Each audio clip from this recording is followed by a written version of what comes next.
दोस्तों, स्वागत है आपका मेरे YouTube चैनल स्टडी विद कंचन में। आइए दोस्तों, आज हम प्राचीन इतिहास के बारे में पढ़ेंगे। आइए, पहला नंबर प्राचीन इतिहास। प्राचीन इतिहास यानी एंशिएंट हिस्ट्री। हमने अपने एंशिएंट हिस्ट्री को बहुत अलग अलग तरीके से परिभाषित किया है, लेकिन आज हम इसे अपने कुछ अलग अंदाज में पढ़ने का प्रयास करेंगे। पहले तो हम प्राचीन इतिहास को, जो इसे हम एंशिएंट हिस्ट्री है, उसमें हिस्ट्री को समझने। हिस्ट्री होती क्या है? हिस्ट्री यानी इतिहास। इसी इतिहास को हम इंग्लिश में हिस्ट्री कहते हैं।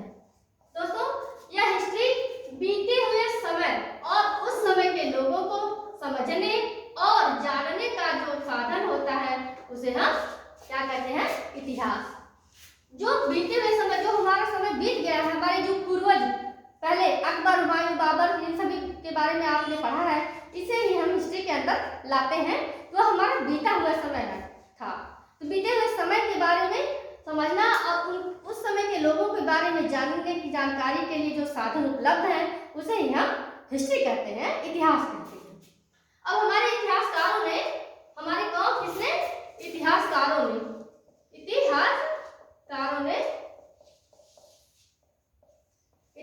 ने हमारे हिस्ट्री को, जो इतिहास है हमारी हिस्ट्री को तीन भागों में बांटा है।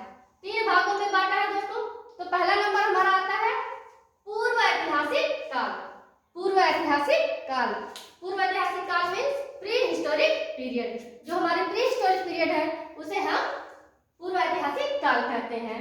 इस प्री हिस्टोरिक पीरियड में हमने यह पढ़ा है कि लिखित सामग्री उपलब्ध नहीं है। वह काल, वह समय, वह बीता हुआ इतिहास या बीता हुआ समय हमारा, जिसमें हमें लिखित सामग्री उपलब्ध नहीं है। तो आपको बात अच्छे से समझ आ गई होगी कि जिसमें हमें कोई सबूत, कोई साक्ष्य नहीं प्राप्त हुआ, वह समय हमारा पूर्व ऐतिहासिक काल कहलाता है, प्री हिस्टोरिक पीरियड कहलाता है। नेक्स्ट आता है हमारा आद्य ऐतिहासिक काल।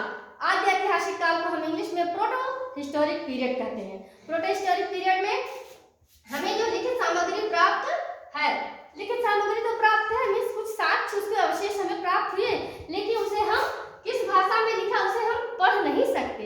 इट मीन्स कि प्रोटो हिस्टोरिक पीरियड में हमें साक्ष्य मिले, लिखित सामग्रियां मिली, लेकिन हम उसे पढ़ नहीं सकते, तो उसके बारे में हमें पूरी जानकारी भी नहीं मिलेगी।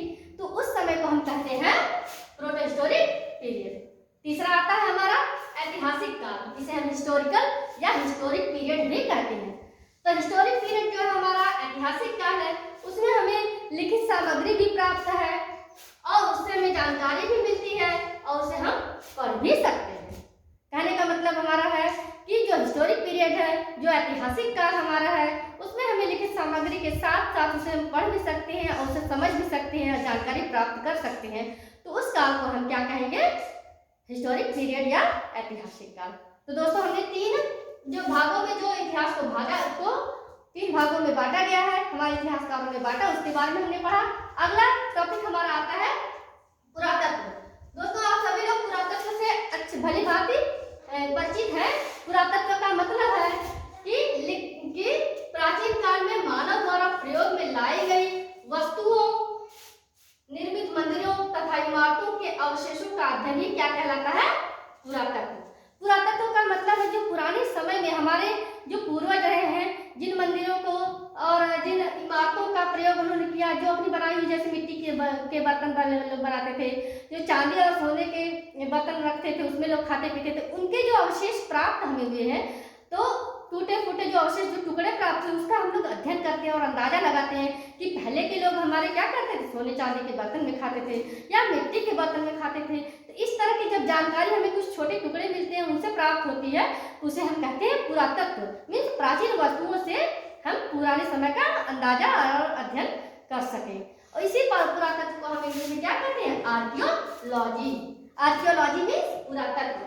और जब इन पुरानी वस्तुओं का जब अध्ययन किया जाता है, तो उनका पुरानी वस्तुओं का अध्ययन करके पुराने समय, मतलब इतिहास के बारे में जानकारी प्राप्त करना एक पुरातत्ववेत्ता का कार्य होता है। इट मीन्स हम कह सकते हैं कि study of archaeology is called as archaeologist. Means पुरातत्ववेत्ता किसे कहते हैं?